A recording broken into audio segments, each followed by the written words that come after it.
बिस्मिल्लाहिर्रहमानिर्रहीम।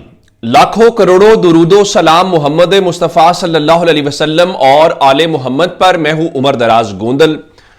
अगर कोई यह कहे कि बहरान इस वक्त नहीं है और हम बहरान में फंसे हुए नहीं हैं, तो मेरा ख्याल है कि वो अपने आप को भी धोखा दे रहा होगा और हम सबको धोखा दे रहा होगा। हमें इस चीज को डायग्नोज करना चाहिए, इस रियलिटी को तस्लीम करना चाहिए और फिर उस मसले का हल निकल सकता है। बलूचिस्तान के अंदर गुज़श्ता रोज जो कुछ हुआ, जाहिर है वो मीडिया उसको रिपोर्ट नहीं कर रहा और सोशल मीडिया के ऊपर जो शोर है और फिर वहां पे जो हालात है, चले हम किसी और की बात नहीं करते, मैं वहां पे जो जर्नलिस्ट है इफ्तिखार फिरदौस, उन्होंने क्या लिखा वो बता देता हूं। The situation in Quetta, Balochistan has grown extremely volatile after clash between protesters of BYC Baloch Yakjehti committees का मतलब है and the government. The internet has been restricted and containers have been put up on the red zone of the city. यानी उनके मुताबिक इस वक्त वहां पे सूरत हाल कशीदा है, जो इंटरनेट है उसको महदूद कर दिया गया है या उसके ऊपर पाबंदियां हैं और वहां पे रेड जोन के अंदर जो है वो कंटेनर्स लगा दिए गए हैं। और इस वक्त जो रोड के ऊपर बातें वहां हो रही हैं, जो मनाजिर हैं वो कोई अच्छे नहीं है। और उसके ऊपर मुस्तफा नवाज खोकर कह रहे थे जहां रंजिशें बढ़ चुकी हूं, क्या वहां दिल ऐसे जीते जाते हैं। आज क्वेटा में मुजाहिरीन पर फायरिंग और उसके नतीजे में जख्मियों के अलावा 12 साल बच्चे की हलाकत ने बलूचिस्तान भर में क्या पैगाम दिया होगा। क्या हुक्मरान सोचने समझने की सलाहियत से मुकम्मल आरी हो चुके हैं। और मुस्तफा नवाज खोकर ने कहा कि याद रहे कि बलूचिस्तान में नाम निहाद ही सही मगर पीपल्स पार्टी की हुकूमत है। 12 साल मासूम के बेहमाना कत्ल की जिम्मेदारी से पीपल्स पार्टी बरीउज़्ज़िम्मा करार नहीं दी जा सकती। इस गिलाजत की टोकरी को अपने सर उठाने का पीपल्स पार्टी को क्या फायदा। कुछ तो अपनी एहसास का ख्याल करें, क्योंकि हुकूमत तो इस बात से डिनाई कर रही है कि ना कोई इस किस्म की वहां कोई फायरिंग हुई है, ना कोई किसी की जान गई है। लेकिन अख्तर मैंगल क्या कहते हैं, कहते हैं आज फिर बलूचिस्तान रो रहा है। कोयटा की सड़क पर एक 12 साल बच्चा मारा गया, ना कोई हथियार ना कोई खतरा, सिर्फ एक मासूम चेहरा जिसकी मां ने सुबह उसे जूते पहनाकर भेजा था और शाम की उसकी लाश वापस मिली है। और तुम सब जैसे हमेशा खामोश, जैसे कभी कुछ हुआ ही नहीं था। तुम्हें कब परवाह थी, तुमने कब बलूचिस्तान को अपना समझा। हम तो हमेशा तुम्हारे लिए गैर एक सोतीला सवाल रहे हैं जिसका जवाब तुमने हमेशा गोलियों से दिया है। जब हमारे बच्चे मारे जाते हैं तो तुम सिर्फ खबर पढ़कर आगे बढ़ जाते हो, ना दुख ना शर्म ना अफसोस। तुम्हें सिर्फ तब दर्द महसूस होता है जब दर्द तुम्हारे घर की दहलीज पर आता है। ये वहां की कैफियत है। और फिर उसके बाद आप जानते हैं कि जो कुछ खैबर पख्तूनख्वा के अंदर अमन अमान की सूरत हाल है वो भी किसी से ढकी छुपी नहीं है। और अब इस सारे बहरान से हम कैसे निकल सकते हैं। आप क्या कह रहे हैं, इमरान खान को माइनस कर दो, इमरान खान से बात ना करो, अपनी मर्जी के फैसले करो कमरों में और अपनी मर्जी की टर्म्स ले आओ। कभी हार्ड स्टेट कह दिया जाए, कभी सॉफ्ट स्टेट कह दिया जाए, कभी और टर्म्स जो हैं वो अपने ही लोगों को फितना इंतशारी और क्या कुछ कहने के लिए जिसकी कोई जो है वो हमें नजर नहीं आता। अब इस सब के बीच में जो एक डेवलपमेंट है कि इस मसले का हल कैसे निकल सकता है, गंडापुर साहब ने अब भी इस मसले का हल निकाला है। और जब हुकूमत भी कहती है कि पीटीआई दरखास्त दे तो हम इमरान खान को पैरोल के ऊपर रिहा करने के लिए तैयार हैं, कभी कहते हैं कि अगर अदालतें रिहा कर दें तो हमें कोई एतराज नहीं है, तब गंडापुर ने उसका हल दे दिया है। अब मेरा ख्याल एस्टैब्लिशमेंट बिस्मिल्लाह करे, अगर वो संजीदा है, हुकूमत संजीदा है, तमाम स्टेक होल्डर संजीदा है, मसले के हल की तरफ बढ़े। मैं सिर्फ इतनी गुजारिश करना चाहता हूं, खुदारा पाकिस्तान के ऊपर रहम करें।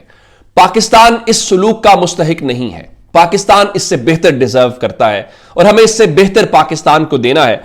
अली अमीन गंडापुर ने सहाफियों के एजाज में इफ्तार डिनर रखा हुआ था, वहां पर उन्होंने कहा कि मुल्क की सियासी इस्तेहकाम के लिए इमरान खान को रिहा करना होगा।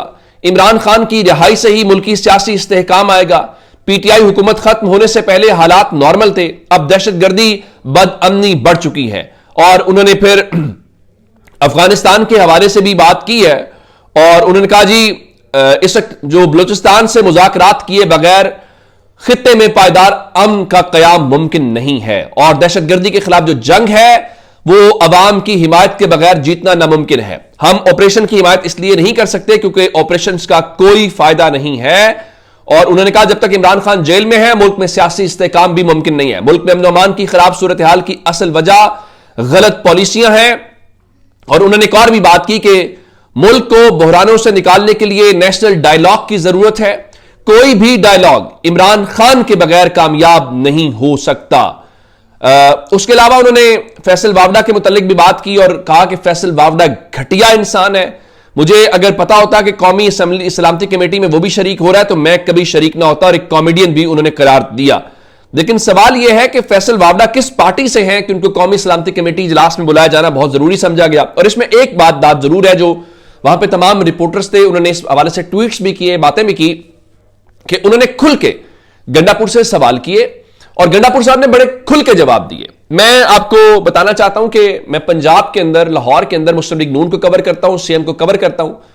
1 साल हो गया है पंजाब की वजीर आला बीट रिपोर्टर्स से नहीं मिल सकी। हम सहाफियों से कोई ऐसा इंटरेक्शन नहीं किया जहां पे हम उनसे सवाल कर सके उनकी पॉलिसी से मुतालिक, उनकी हुकूमत से मुतालिक।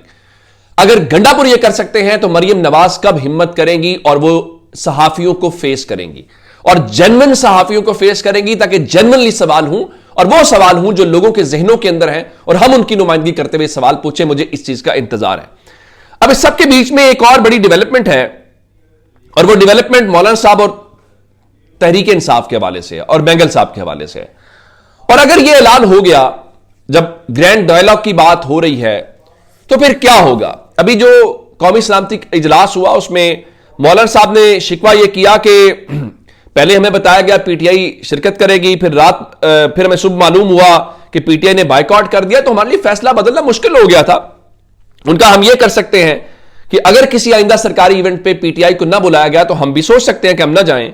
और फिर जो चकजई साहब हैं उन्होंने पार्लियामेंट का जो मुश्तरका इजलास है वो बुलाने के हवाले से बात की है, तो बात तो अच्छी है। लेकिन अगर इस बार मौलाना साहब गए, अगर अगली बार वो भी ना गए और बायकॉट हो गया, तो फिर आप क्या करेंगे? फिर आप ठीक है ऑपरेशन करें, आपको कोई रोक ना सकता है ना रोकेगा, लेकिन पब्लिक सपोर्ट के बिना तो कोई काम भी दुनिया में कोई मुल्क नहीं कर सकता, कोई कुछ नहीं कर सकता। तो उस पर फिर क्या होगा, ये एक इंपॉर्टेंट बात होगी। और हम किन चक्रों में हैं, खबरें कुछ सुन लें, अंदाजा हो जाएगा। तहरीक इंसाफ कराची की तर्जुमान फौजिया सिद्दीकी हैं, उनको हिरासत में लिया गया, उनकी फुटेज सामने आई और बताया गया जी पीका के तहत उन पर मुकदमा दर्ज कर लिया गया है। तो हम उन मुकदमात के ऊपर एक दूसरे के ऊपर लगे हुए हैं। एक खबर और है, और खबर यह है कि विफाकी काबीना ने अपनी जो तनख्वाहें हैं उसमें 188% इजाफा मंजूर कर लिया है। और अब जो है वो नए बिल के तहत जो है वो विफाकी वजीर की, वजीर मुमलिकत की और मुशीर की तनख्वाह जो है वो 5,19,000 होगी। ये वो तनख्वाह है वो जो बतौर वजीर लेंगे। अभी रुकने कौमी असेंबली होने के नाते या रुकने सेनेट होने के नाते जो उनकी मरात हैं वो अलग हैं। तो आपका गुजारा तो नहीं होता, आप तो 5 लाख से 5.5 या उससे भी ऊपर चले जाएंगे, लेकिन पाकिस्तान का आम शहरी क्या करेगा, ये एक दिलचस्प बात है। अब 2 जजेस की बात सुन लीजिए। लाहौर हाई कोर्ट से जजेस सुप्रीम कोर्ट जाने थे, जब पहली तैनातियां हुई तो उनको रोक दिया गया, कहा गया उसके ऊपर बाद में गौर किया जाएगा। बिल्कुल ठीक है।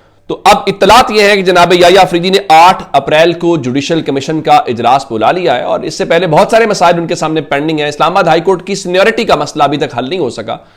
तो इत्तलात है जी 2 जजेस की तैनातियां होंगी 5 सीनियर जजेस में से, और जो सीनियर रिपोर्टर्स है जिसमें मोहम्मद अशफाक का दावा यह है कि जस्टिस शुजात अली खान और जस्टिस अली बाकर नकवी जो है वो सुप्रीम कोर्ट के जज नामजद होंगे या नामजद किए जा सकते हैं। मेरा सिर्फ एक सवाल यह है कि ये दोनों सीनियर जजेस हैं, नंबर 1 सीनियरिटी शुजात साहब की है, फिर अली बाकर नकवी साहब की, और फिर आर्या नीलम साहिबा उनके बाद आती हैं।